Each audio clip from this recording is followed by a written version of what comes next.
If you know you say this often, all man for himself, and that I owe nobody anything, come here, grab a seat. This video is for you.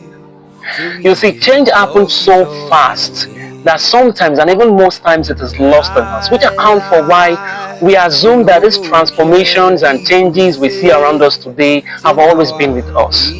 But a lot of changes have occurred within the African society in the past 100 to 200 years.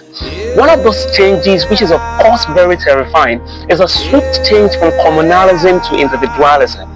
You see, Africans before now were communal people. Everybody looked after the other person. Your son was my son, my daughter, your daughter.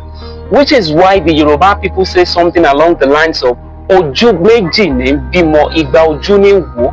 In other words, 2 eyes give birth to a child, 200 eyes nurture this child. You see, this saying or proverb best illustrates the communalism that was at the core of the African society.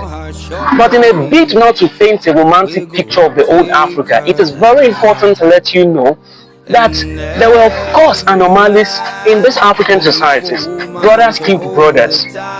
There were rapists. Of course, these were the basest human instincts. But with the guiding principle of African being communalism, our predecessors, our ancestors have been able to curb these base instincts to a degree. But we've lost all this to modernity. Look at our lofty fences. Look at our nuclear families that are fast getting isolated from the extended families. Look at the houses we occupy today that cannot even cater to our extended families.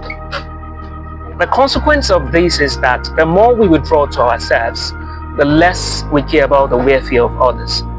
Africans, we must return to the Ubuntu philosophy. I am because you are. That is, I have flourished because you've made it so, and you have flourished because you've made it so. And that is just interdependence. And interdependence is the spice of unity. And unity, they say, is the key to nation building.